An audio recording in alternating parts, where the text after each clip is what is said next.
আজকে আমরা করব ক্লাস 8-এর তৃতীয় অধ্যায় 70 পেজের সমস্যার সমাধান। তো এখানে কি বলছে, একটি চকলেট বার তৈরির ফ্যাক্টরিতে 2 ফুট এবং 3 ফুট দৈর্ঘ্য বিশিষ্ট 2টি ঘন আকৃতির কন্টেনার পূর্ণ আকারে চকলেটের কাঁচামাল রাখা আছে। এখন এখানে এটা চকলেট তৈরির ফ্যাক্টরি দেখাচ্ছে। এখানে ক নাম্বার বলছে কোনো কাঁচামাল নষ্ট না হলে, মানে একটি কাঁচামালও নষ্ট হয়নি, 2টি কন্টেনারের কাঁচামালকে একত্রে করে এত এত আকারে কতগুলো চকলেট বার তৈরি করা যাবে।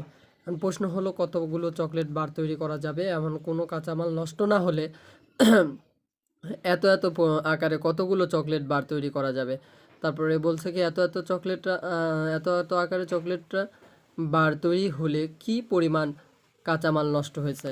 আর কী পরিমাণ কাঁচামাল নষ্ট হয়েছে সে সব সমস্যা জানতে হলে আমাদের আগে অঙ্কগুলো করতে হবে। সো আমরা এখন অঙ্ক করব যে ক নাম্বারে কী বলছে। ক নাম্বার বলছে যে কত চকলেট তৈরি করা যাবে ঠিক নষ্ট না হলে। সো এখন আমরা আসি যে এখানে কি উদ্দীপকে বলছে যে 2 ফুট, কিন্তু অঙ্কে বলা হয়েছে, প্রশ্নে বলা হয়েছে ইঞ্চি। তাহলে আমাদের প্রথমত ইঞ্চিতে নিয়ে আসতে হবে। 2টি ঘনক আকৃতির যে বাক্স দেওয়া আছে, কন্টেনার দেওয়া আছে, সেই কন্টেনারের আয়তনটাকে ঘনকে নিয়ে আসতে হবে, ইঞ্চিতে নিয়ে আসতে হবে। তাহলে প্রথমে আমরা জানি 1 ফুট সমান সমান 12 ইঞ্চি। আমরা জানি 1 ফুট সমান সমান 12 ইঞ্চি, অতএব 2 ফুট সমান সমান কত? 2 ফুট সমান সমান 2 গুণ 12, তাহলে 24 ইঞ্চি। তো এইভাবে 3 ফুট সমান সমান কত? 3 ফুট সমান সমান 3 গুণন 12 গুণন 36, 36 ইঞ্চি। সো এখন আমাদের কি হচ্ছে, কি করতে হবে, আমরা এটা প্রথম ঘনকের দৈর্ঘ্য, এটা দ্বিতীয় ঘনকের দৈর্ঘ্য, তাহলে দুইটা দৈর্ঘ্য পাওয়া গেছে। এখন করতে হবে দুইটির আয়তন নির্ণয় করতে হবে। তাহলে মোট কাঁচামালের পরিমাণ, তাহলে মোট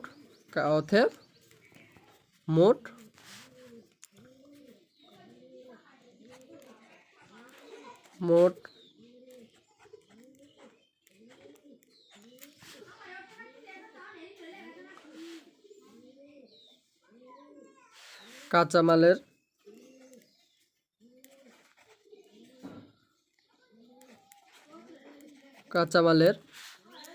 মোট কাঁচামালের পরিমাণ মানে এটা ঘন কিউব হবে,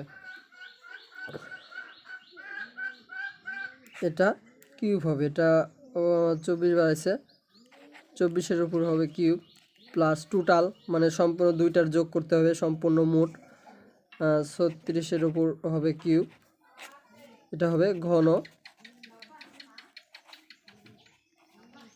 ইঞ্চি। এটা হচ্ছে আমাদের ঘন ইঞ্চি। এখন মোট টোটালের হিসাব করতে হবে। তাহলে এটা আমাদের কত হলো, দুইটার কিউব করে আমাদের আয়তন বাড়ালো, প্রথমটার এত, দ্বিতীয়টার এত, মানে 13,824 ঘন ইঞ্চি। দ্বিতীয় কন্টেনারের হচ্ছে 46,656 ইঞ্চি। এই দুইটার টোটালি বেরোইছে কত? 60,480 ঘন ইঞ্চি।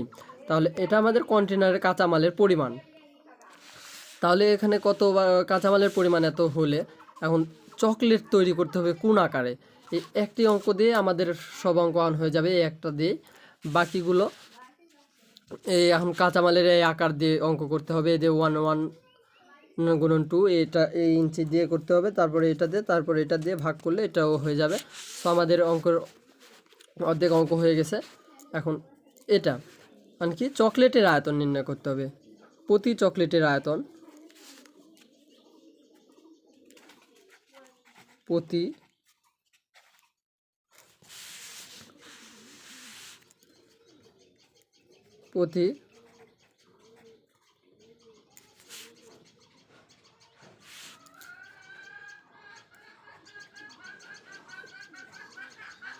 এর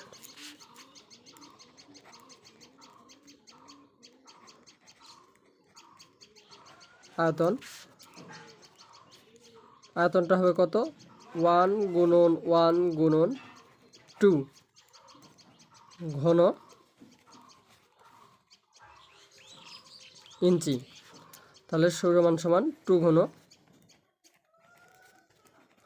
দন্তনয় ইঞ্চি। তাহলে এখানে কি বলা হয়েছে যে কোনো পরিমাণ কাঁচামাল নষ্ট হবে না। তাহলে আমাদের মোট কাঁচামালের পরিমাণ কত? এত। এটা মোট কাঁচামাল। তাহলে এই মোট কাঁচামালের আয়তন ঘন ইঞ্চি, এখন একটি চকলেটের আয়তন হচ্ছে এত। তাহলে আমরা চকলেটের আয়তন হচ্ছে 2 আর মোট কাঁচামালের পরিমাণ এত। 60,480 ঘন ইঞ্চি কাঁচামাল দিয়ে কতটি চকলেট তৈরি করা যাবে যে চকলেটের আয়তন হবে 2 ঘন ইঞ্চি? তাহলে আমরা এটি বলতে পারবো যে অতএব চকলেট তৈরি করা যাবে, সুতরাং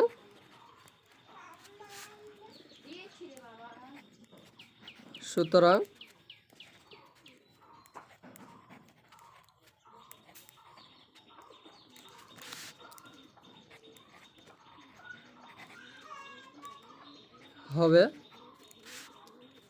এটা আমরা বলতে পারি যে 60,480 ভাগ 2টি, তাহলে সমান সমান কত হবে সেটা আমরা এখানে ভাগ করলে পেয়ে যাব।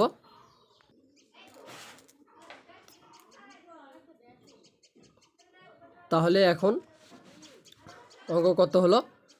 60,480 কাঁচামাল দিয়ে 2 ঘন ইঞ্চির আয়তনের সমান চকলেট তৈরি হবে 30,240টি। তাহলে ক নাম্বারের উত্তর কত হচ্ছে?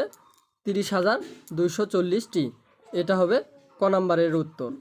আর খ নাম্বারের উত্তর ওই 2 ইঞ্চিতে শুধু আয়তন নির্ণয় করতে হবে, তাহলেই হয়ে যাবে। সো আজকের জন্য এখানেই শেষ করতেছি। বাকি অঙ্কগুলো সহজেই করা যাবে। আর বাকি অঙ্কগুলো যারা ইন্টারেস্টিং থাকবে তারা অবশ্যই কমেন্ট বক্সে বলে দিবে যে অঙ্ক আমি করে দিব এবং সুন্দরভাবে বুঝিয়ে দেওয়ার চেষ্টা করব। এখানে শেষ করতেছি। আল্লাহ হাফেজ।